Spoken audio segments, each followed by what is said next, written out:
আসসালামু আলাইকুম রহমতুল্লাহি বারাকাতু। আশা করছি সবাই ভালো আছেন। আলহামদুলিল্লাহ, আপনাদের দোয়ায় আমরাও ভালো।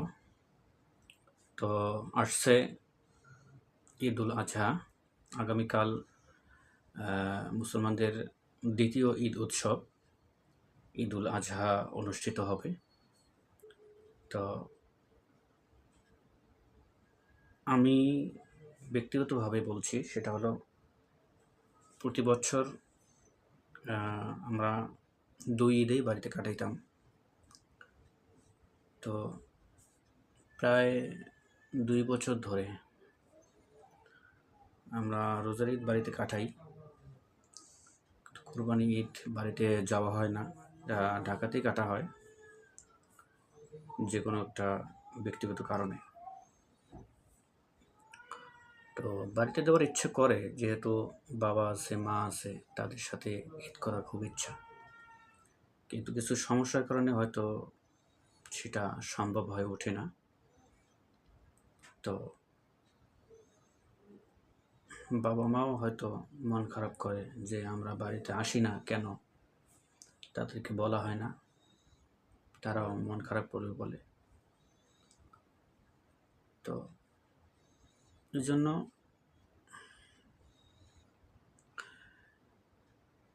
সকলে বাড়িতে যাচ্ছে, বাড়িতে যাবে এবং সবাই বাড়িতে বাবা মার সাথে ঈদ করবে, এই আনন্দ নিয়ে সবাই বাড়িতে যাচ্ছে।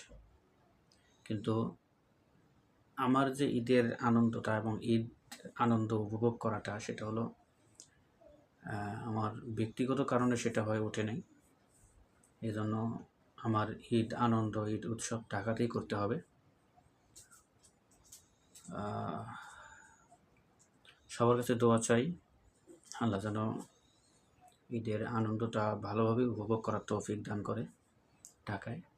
আর বাড়িতে বাবা আছে, মা আছে, তাদের ঈদ ভালোভাবে কাটানোর জন্য যে পরিস্থিতিগুলো, সেগুলো বাবা মার কাছে দেয়া হয়েছে। এবং তারপরও দিলে কি আর হবে, তারপরও বাবা মার মন তো, তারা তারপরও বাড়িতে ডাকে, বাড়িতে যাওয়ার জন্য, ঈদ করার জন্য তাদের সাথে।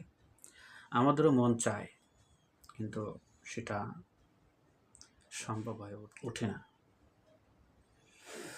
তো যাই হোক, আব্বা আম্মা যেন ভালোভাবে ঈদ করতে পারে, আল্লাহ যেন তৌফিক দান করেন।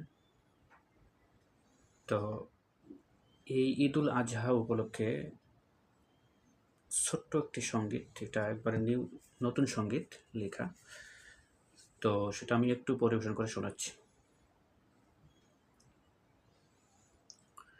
কোরবানির ডাক এসেছে ত্যাগের বার্তা নিয়ে, খুশির হাওয়া বইছে মনে নতুন আলো নিয়ে।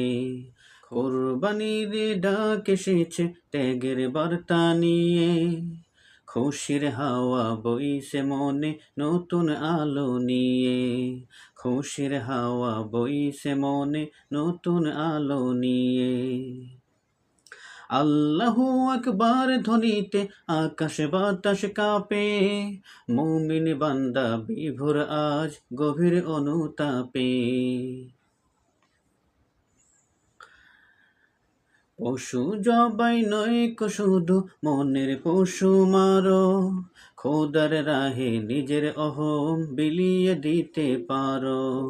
রক্ত মাংস পৌঁছায় না মহান রবের কাছে, শুধু তোমার মনের তাকওয়া খোদা দেখেন চেয়ে।